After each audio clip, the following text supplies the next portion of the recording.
Department of Defense Combined Federal Campaign Award Ceremony. Please stand for the arrival of the official party and remain standing for the singing of the national anthem.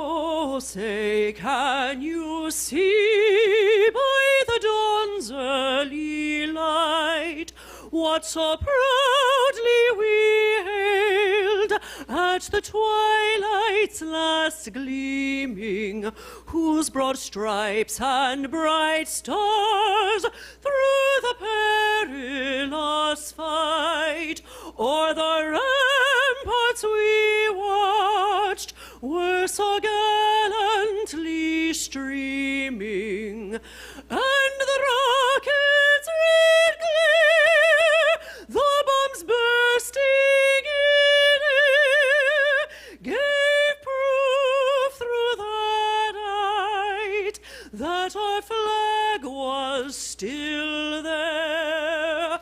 Oh, say does that star-spangled banner yet wave o'er the land of the free and the home of the brave?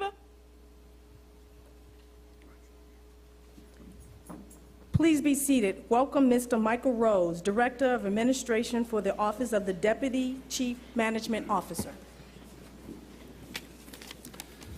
Well, welcome everyone to all those from the Pentagon family and others who are joining with us here today. Thank you very much for being with us today as we recognize all the great achievements in the 2016 Combined Federal Campaign for the National Capital Area in the Department of Seas, and also recognize the overseas campaign as well, which has had another great significant year. In a moment, I'll introduce our guest speaker, Ms. Rosie Allen Herring, who will be joining with us, but we would certainly want to acknowledge her presence here today, and thank you very much for joining. And certainly always a pleasure to have the Deputy Secretary here to officiate over our recognition ceremony. Sir, thank you for joining us. And the leadership of the department, all the key workers, all those who made this campaign such a success, welcome and thank you very much. Thank you very much for all you've done, but thank you very much for being here today. We've got a lot of great friends of the family of the department here. It's been just another great campaign. I will tell you, when you are looking over the way this campaign has evolved over the years, where we've gone from the old thick book of 4,000 different opportunities to present to and provide your gifts to now being, I think it's about 23,000 of them that are in there across all the campaigns that are available to us to be able to give to. It just opened up the door on the opportunities for our workforce, and our workforce always responds. This year we had again, a significant amount of the contributions that went through the MyPay system electronically through DFAS, which makes it easier in the processing, more accurate, and actually just saves us money from handling all that paper. But 3 out of every 4 pledges were done through the MyPay system, which was tremendous. But at the end of the day, it was you. It was you and those who work with you and those who work for you. But it was you. It's always the people that make the campaign work.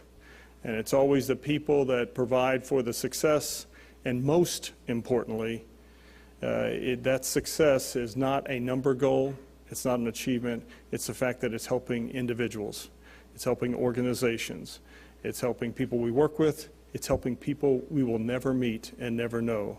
but is helping those in our world. So it's another way the department does give back and does provide their gifts and their talents. We will have, it's my pleasure to introduce Ms. Rosie Allen Herring. She's the president and the CEO of the United Way of the National Capital Area. She has been really a lifetime of different roles and jobs and positions and leadership opportunities where she has been able to make life better for others. Regardless of where it was in Fannie Mae or the other organizations you've been with, when you look at the duties and the roles and the direct responsibilities or the indirect responsibilities, she's ended up making life better for others. So it's a privilege for us to have her here to talk a little bit about what you do and what you've done with this campaign and the benefit that it provides. She holds a number of key leadership roles with several local and national business and civic organizations. She was a member of Washington's Exploratory Olympic Committee in Washington 2014. She has made a difference throughout this region and throughout her lifetime. So ladies and gentlemen, please join me in welcoming Ms. Rosie Allen Herring.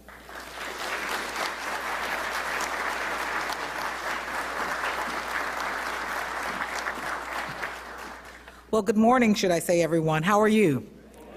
Perfect. It's really a pleasure for me to join you today and just to thank you for what you're doing. So good morning again, Deputy Secretary, Mr. Works, Mr. Rhodes. I know Mr. Rumbaugh is here as well. And to all of the agency heads, the chairs and the campaign teams, thank you for all that you have done to truly make this partnership one that we consider a success. I want to thank you for the opportunity to come together with you to celebrate your generosity and your inspiration of dealing with your colleagues literally across this country and making our community a better one. It's an honor for me and my colleagues to be here with you today. I do want to acknowledge many of our board members who are here, our current board chair, Mr. Gary Tabak, our immediate past board chair, Mr. Ted Davies, our board member, Mr. Paul Thornell. If I could ask them, along with my colleagues who are here, who allow me to serve every day as their president and CEO from the United Way, if they can just stand and be acknowledged to let you know how we work with you.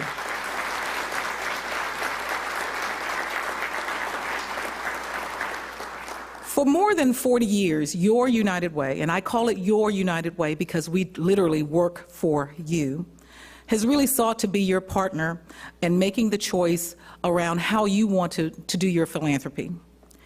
It has really been my pleasure over the years, and Mr. Rhodes alluded to some of my past experience before coming to be president of your United Way.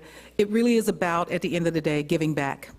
No matter what role you have and the work that you do, or the expertise or the skill sets, everyone has an opportunity to serve. Everyone has an opportunity to give back. Everyone has something to offer. And so your United Way seeks those opportunities to bring those skill sets together, along with the needs that are in our community, and there are many. The work of the United Way, in partnership with you, specifically with some of our military families, seems like it's the most succinct and, I think, obvious way to share some of the work that you have done with many of the nonprofits in this area. We want you to know just a few highlights that our partnership with the Veterans Center at Northern Virginia Community College and Prince George's Community College that were launched now about 3-4 years ago have helped to ensure that many of our military families who are either returning or may not have even known they had the opportunity for education. Those centers serve as dedicated space where many of the student veterans can seek out peer support, they can access education and services to help them succeed. Your work helps keep that going. Between July 2015 and June of 2016, over 1,500 families and veterans were served through those veteran centers. Over 120 took workshops and participated in services there. The center also coordinates training for college staff and faculty in areas such as post-traumatic stress disorder to help them know how to deal with our veterans. They want to know about traumatic brain injury, leadership and management, and simple customer service. One of our most important goals for the next year is to expand that work and to build a strong pipeline for our veterans to take advantage of those free services. We also work with many nonprofits, and as Mr. Rhodes shared, there are over 23,000 that you get to choose from that you impact each and every day. and many of them here in the Washington metropolitan area are doing phenomenal work. Friendship Place is a leader in Washington, D.C. metropolitan area in developing solutions for homelessness that have measurable results and a lasting impact. The organization's mission is to empower people who are experiencing or at risk of homelessness and to attain stable housing and help them rebuild their lives. Veterans First is a VA-funded program by Friendship Place that helps veterans who are experiencing or risk of homelessness to transition quickly to stable, permanent, supportive housing. It serves not only Washington, D.C., but the 8 surrounding counties in Maryland and Northern Virginia as well. Student Veterans of America, the counseling station that offers individual and groups counseling